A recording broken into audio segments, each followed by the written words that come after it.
50 ದಿವಸಗಳ ಮಹಾ ಉಪವಾಸದ 6ನೆಯ ದಿನಕ್ಕೆ ತಮಗೆಲ್ಲರಿಗೂ ಸುಸ್ವಾಗತ. ಈ ಹೊತ್ತಿನ ವೇದ ಧ್ಯಾನಗಳ ಭಾಗವು ಮೀಕಾ ಪ್ರವಾದನೆ ಗ್ರಂಥ 6ನೇ ಅಧ್ಯಾಯ 1ರಿಂದ 8 ತನಕ ಇರುವ ವಚನಗಳು. ಅಪೊಸ್ತಲನಾದ ಪೌಲನು ರೋಮಾಪುರದವರಿಗೆ ಬರೆದ ಪತ್ರಿಕೆ 12ನೇ ಅಧ್ಯಾಯ 12ರಿಂದ 21 ತನಕ ಇರುವ ವಚನಗಳು ಹಾಗೂ ಮತ್ತಾಯನು ಬರೆದ ಸುವಾರ್ತೆ 5ನೇ ಅಧ್ಯಾಯ 1ರಿಂದ 12 ವರೆಗಿರುವ ವಚನಗಳು ಆಗಿದೆ. ಈ ಭಾಗಗಳು ಉತ್ತಮವಾದ ಕ್ರಿಸ್ತೀಯ ಜೀವನ ಶೈಲಿಯ ಬಗ್ಗೆ ನಮಗೆ ಬೋಧಿಸುತ್ತದೆ.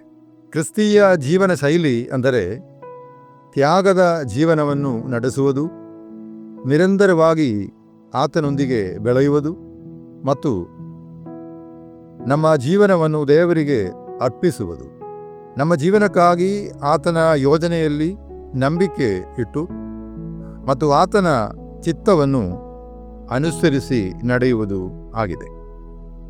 ಒಬ್ಬ ಒಳ್ಳೆಯ ಕ್ರೈಸ್ತನು ಒಳ್ಳೆಯ ಜೀವನ ಶೈಲಿಯನ್ನು ನಡೆಸಲು ಪ್ರಯತ್ನಿಸಬೇಕು.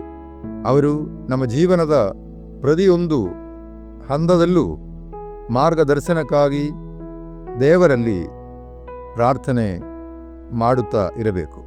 ಮತ್ತಾಯನು ಬರೆದ ಸುವಾರ್ತೆ 5ನೇ ಅಧ್ಯಾಯದಲ್ಲಿ ಯೇಸು ಸ್ವಾಮಿಯು ಪರ್ವತ ಮೇಲಿನ ಪ್ರಸಂಗದಲ್ಲಿ ಧನ್ಯರು ಯಾರು ಎಂಬುದಾಗಿ ವಿವರಿಸುತ್ತಿದ್ದಾರೆ.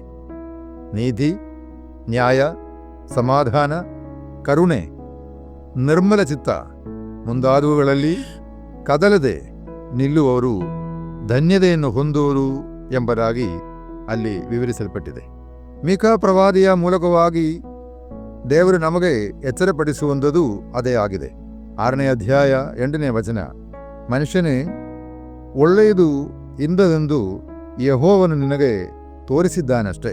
ನ್ಯಾಯವನ್ನು ಆಚರಿಸುವುದು, ಕರುಣೆಯಲ್ಲಿ ಆಸಕ್ತನಾಗಿರುವುದು, ನಿನ್ನ ದೇವರಿಗೆ ನಮ್ರವಾಗಿ ನಡೆದುಕೊಳ್ಳುವುದು, ಇಷ್ಟನ್ನೇ ಹೊರತು ಯೆಹೋವನು ನಿನ್ನಿಂದ ಇನ್ನೇನು ಅಪೇಕ್ಷಿಸುವನು. ನಮ್ಮ ಜೀವನದ ಎಲ್ಲ ಸಮಯಗಳಲ್ಲಿಯೂ ನ್ಯಾಯವನ್ನು ಆಚರಿಸುವವರಾಗಿಯೂ ಕರುಣೆಯುಳ್ಳವರಾಗಿಯೂ ನಮ್ಮ ಸಹಚರರೊಡನೆ ಮುಂದುವರಿಯೋಣ.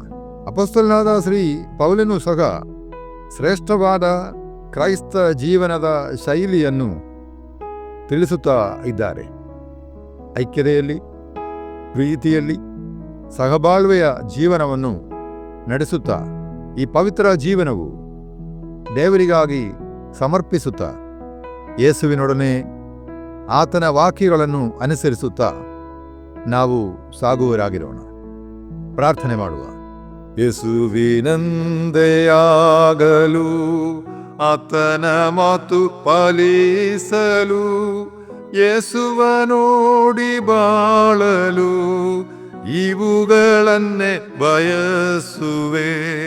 ದೃಢಪಡಿಸನ್ನ ದೇವಾ, ತುಂಬಿಸನ್ನ ಶುದ್ಧಾತ್ಮಾದಿ, ಕ್ರಿಸ್ತ ಮಹಿಮೆಗಾಗಿಯೇ ಪೂರ್ಣವಾಗಿ ಪ್ರಶೋಭಿಪೆ.